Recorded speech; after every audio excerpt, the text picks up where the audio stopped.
the 2020 was a wake-up call for many people. The next wake-up call is going to be 2020 100 times over. And so those of us and those people who are just arranging their personal lives that are listening should be figuring out what to do, how to best position themselves to be successful for their families, for their careers, for whatever they're working on.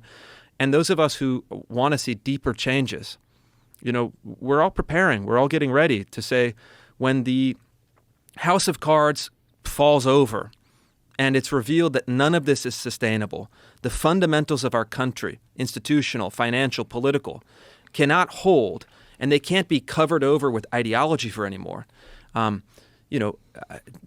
We have to have responsible, civic-minded people that are ready to take leadership again.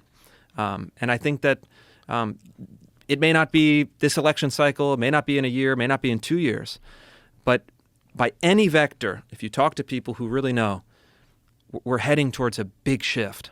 And I hope that we can emerge on the other side, just freeing ourselves from a lot of this ideological capture that I think is hurting people and hurting our country. I couldn't agree more. And just leave people the fuck alone and stop using this as a vector of control, because that's what they're doing. And it's also... There's a problem with that, though. The ideology, leave me alone, the kind of philosophical statement, is correct. I believe in it. It's a kind of civic Republican ideal. It's been the American way, is give people the maximum autonomy to their lives, delegate to civil society as much as you can. But we don't live in that world anymore. We have a massive federal bureaucracy. We have these huge institutions that control the culture.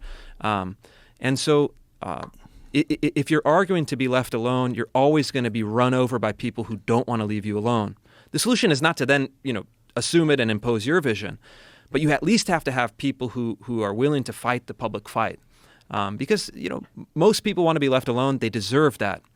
But we need to have a leadership class, a kind of counter-elite capable of taking over these institutions that can then adopt the policies and administer the centralized institutions to protect the average person. The average person is not going to read queer theory and understand what's happening and fight the good fight.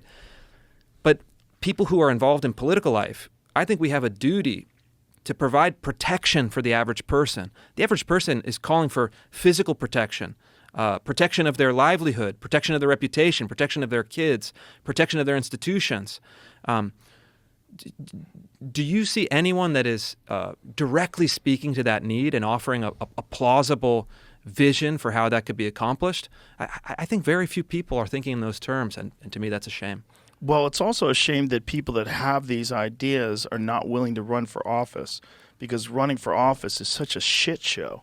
And you see what happens when anyone runs for office. It's just these attacks are merciless and ruthless, and it's all in your character and your past. And we saw it with Kavanaugh. You saw it with Joe Biden. You see it with everybody. You've been through it. Yeah, everybody's been through it. But obviously, I'm not running for office. But when they're trying to attack you, and they're trying to do that, that discourages so many people that would be great leaders. But it's also now been accepted as a part of the political process.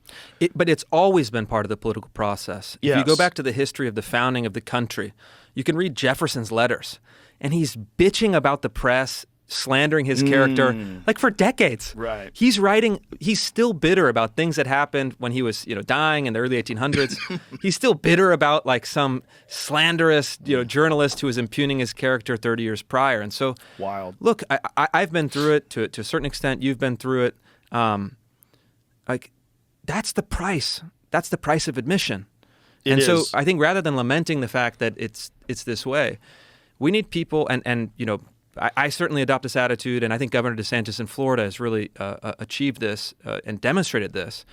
Remember COVID? They were calling him all sorts of names. Yeah. They fired up the press machine against him in a really brutal way. And as conservatives, I've estimated that we take somewhere between 100 to 1 and 1,000 to 1 negative to positive stories in the press.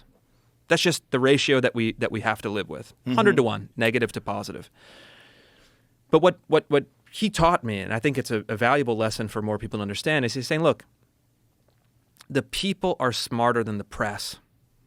And so when we're fighting, when we're raising the issues, when we're getting attacked, when we're driving forward something that's the right thing to do, you'll be rewarded by the people later. And so he won a very narrow election his first time. He went through all of this controversy with Disney, with COVID, with gender, with history curriculum, whatever it is. The people of Florida delivered him a huge 20-point victory, unprecedented.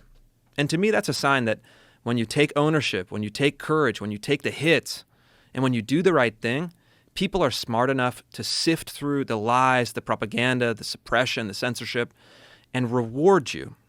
And, I've certainly seen that in my own experience, dealing with hostile media, dealing with threats, dealing with, people screaming at my kids, real intimidating things.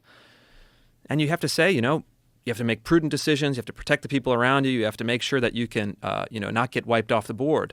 But then once you get past that, what I found, when you get past that initial barrage, when you get through the gauntlet, you feel freedom.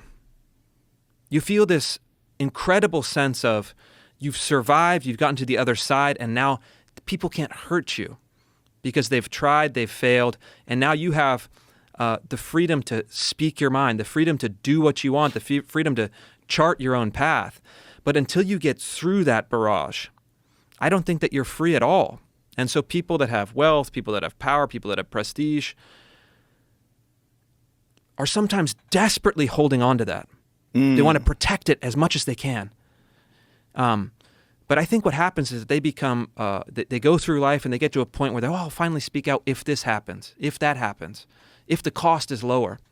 You end up kind of wasting away your life and your opportunities. And so my goal, and for the past year especially, is to radicalize America's elites, to show them the problems that our country is facing, and then to summon them to courageous action to fix it. Because as we get people who have something to lose, when they start talking, people listen. And so I live on a small farm in rural Washington State. There's only so much I can do personally. But certainly with the book that I wrote, with the articles that I'm doing, with the media engagement that I'm trying to drive, what I found is that the attitude among America's elites, finance, tech, entertainment, have changed dramatically in the last few years. Yes. And we just have to get them over that hump so that they're saying the things that they tell you in private and tell me in private. When you have those conversations, I would just recommend just say, hey, what about saying that publicly?